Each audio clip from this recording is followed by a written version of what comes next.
Hi.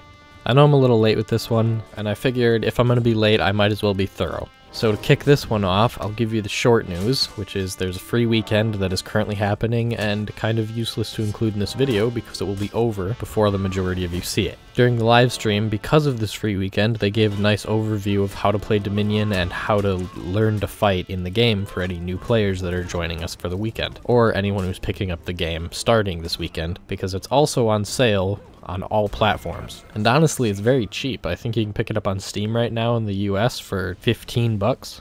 And then for the players who have already been playing, we have the Season 6 reveal. It is called Heroes March. It will be coming on the 17th.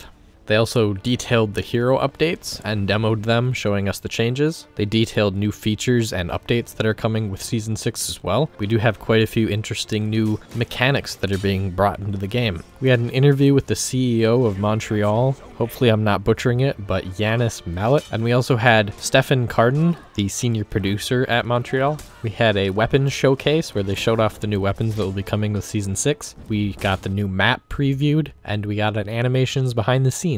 And not only did this behind the scenes show us how the executions are made, but it also showed us the creation of Shigoki's new execution from start to finish. So there's your quick preview on what's included in this overview here. Let's jump into the details. I'm going to kick it off with the interview we had with the CEO and senior producer. They discussed how many assets they've shipped, which is over 5,000, as well as various features over the year. We've got a new piece of content every week since launch. They've shipped a couple of events so far, and they'll be coming with more of them as well. And their first event was a real turning point, and it was received super well, so they're going to be pushing for that moving forward. They went on to discuss dedicated servers, as a common statement is that it was a hard decision to make on their end, which isn't true. It wasn't a hard decision as a management play, but it just took such a long time because it's just hard to do. It took tons of work from engineers and developers, and it took tons of man hours as well. From early on, it was an idea that they'd been working on, and it took them 7 months start to finish to implement, and honestly, they did a fantastic job with it. So congratulations to them, and I'm really glad to hear that their CEO and their senior producers, the big money guys, saw dedicated servers as an investment that was easy to make. With that, we were also told that For Honor is here to stay. It will be going moving forward, and it's not ending anytime soon. It's not a side project. And to back that up, For Honor is going to be on stage at E3. They're going to have a really exciting show for us at E3, and they didn't give us any details on what the show will actually be about, but it was followed up shortly after with the fact that new heroes are coming this year. In my opinion, that sounds like maybe we're going to get new heroes revealed at E3. It would be a perfect showcase because everyone who doesn't play it will see that For Honor is still alive and well, and hopefully it'll bring in new players, as well as giving us old players tons of excitement to go into the rest of the year with. I can tell you that we'll reveal new heroes very, very soon. And would you say they're coming this year, the new heroes? Yeah. We'll see you at E3 with... Moving on from the interviews, we have the new wardrobe system, which is our first new feature to be labeled in-game as the visual collection. It shows you how to collect the items that are currently in-game, what you missed, and lets you transpose skins from one item to another, even if you've deleted those items in the past or between rarities. So those of you who are like me begging for us to be able to transpose our event weapon skins that we earned at a lower rep onto our new legendary tier gear, we will be able to do that when Season 6 starts. And as is currently on screen, you can see how you're supposed to use this system. It will still cost steel, it won't change to salvage or be free or anything like that. And you will have a premium price if you're changing between rarity tiers, but at the very least, we can use whatever skins we want at whatever point in time. And as I said, it should contain old event items even if you've deleted them, but they aren't 100% sure that it's fully functional, and if it isn't there, there's nothing they can realistically do. So hopefully their backup system actually works. It's worked in testing, but rolling something out from a few thousand to a few million is much different. And then to go perfectly with a new wardrobe system that lets you see your cosmetics, we have new cosmetic weapons coming in Season 6. Some of these weapons will take our color swatches. For example, the PK daggers and the Conqueror's shield in this video are colored based on their team. So if you're like me and you have the cotton candy pink color palette, your weapons will be cotton candy pink. And then in the future, we should have some weapons that take our material color. So that'll be a huge change as well, and we'll be seeing so many dark iron weapons in the future. It's going to be quite the oddity to see a warden who doesn't have a black sword. Moving on, we went into the discussion of high-level strategy for Dominion play, and Dominion if you've never touched the game before. And by high level, I don't mean high skill level, I mean high level as in the executive summary. They discussed what you need to do in Dominion, how you earn points, and where you should go in the game, and how to avoid the death ball meta. From there, we moved into duels and arena maps, as well as high-level play in duels, how you approach duels and things like that. And then we also had a discussion with the online lead and product manager for the shift to dedicated servers and what that has brought with us. For that, they gave us a short slideshow. Continuing onwards with the show, we have the new map Beachhead, which was showcased. This map is made by Gobo, or Go Beyond Ordinary, the contractor that Ubisoft hired to work on For Honor. So it turns out this is another addition that they made on top of the Trials system. It's a new Dominion map, which means it's playable on every game mode besides Tribute, and it's heavily inspired by the Japanese fortress that we siege in the story mission. However, it's not the same map. They aren't that lazy. It looks absolutely gorgeous, contains the usual slew of cosmetic environmental changes as well, such as the rainy swamps, the snowy north, and the clean summer variants, depending on whether or not it's in samurai, Viking, or knight territory. I'll go ahead and let that play out a little bit.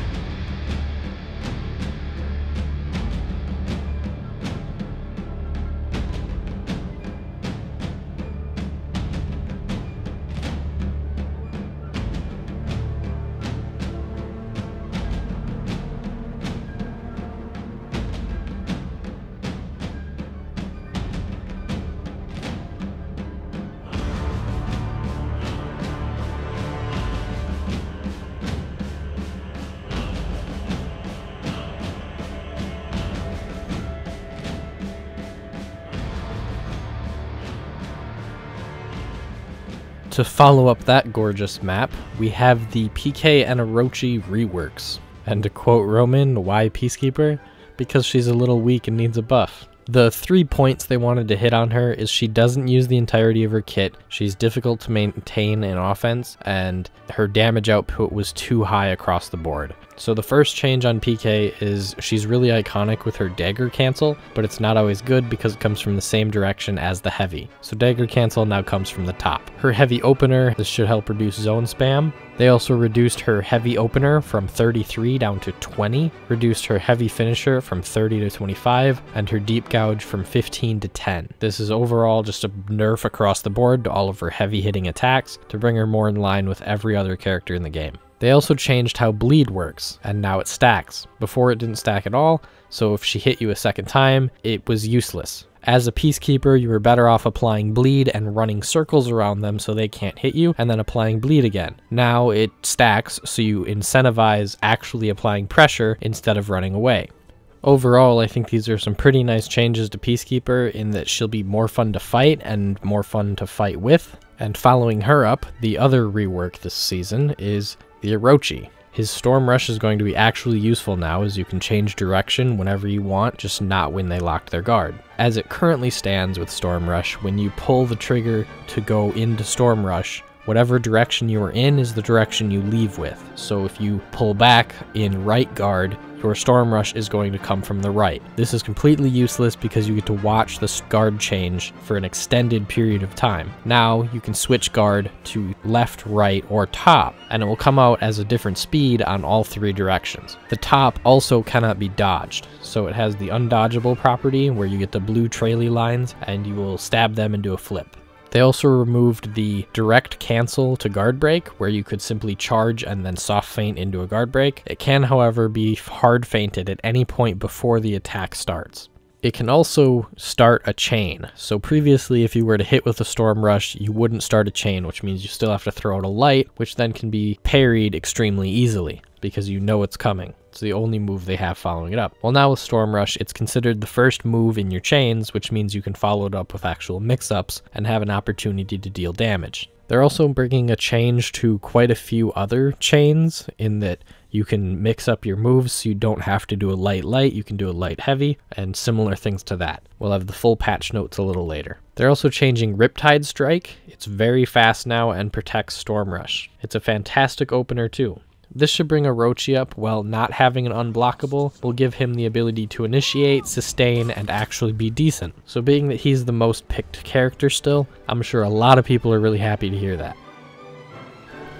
Leaving the reworks, we have the animation showcase. They detailed mocap and gave us a little bit of behind the scenes. And as a personal note, the lead animator keeps a folder of all the stick figure drawings and everything he's seen of executions on his desktop at work. He mostly keeps it as a guide of things for players and what they want to see and the direction they want to go. Things like the beheading missing on Lawbringer. Stuff like that just helps out and lets him know he's going in the right direction and making things we want to see.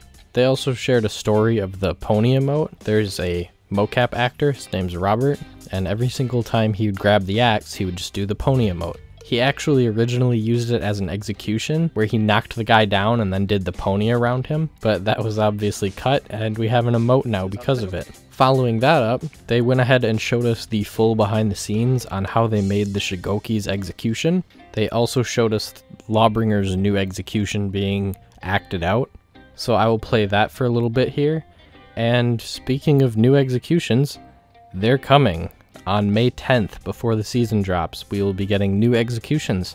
That trailer will play right after this.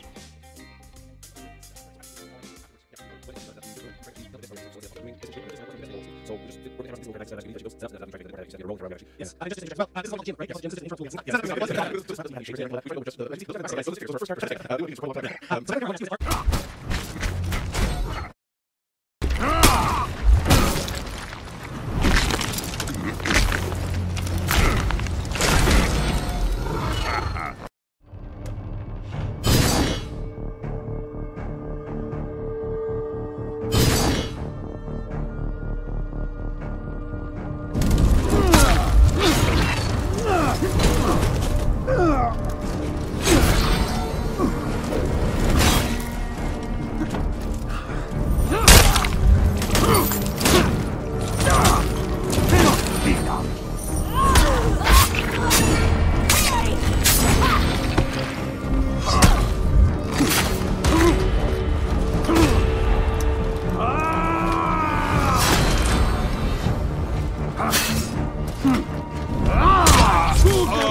So those are some pretty badass executions, aren't they?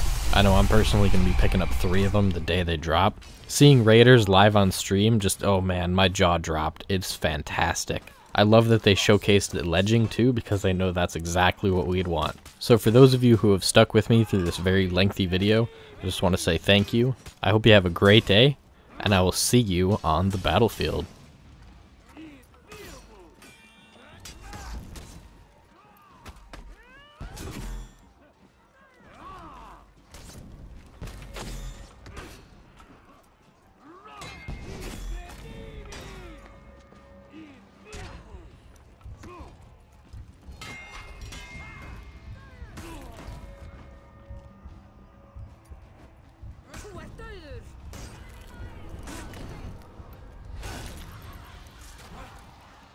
You captured Zone A.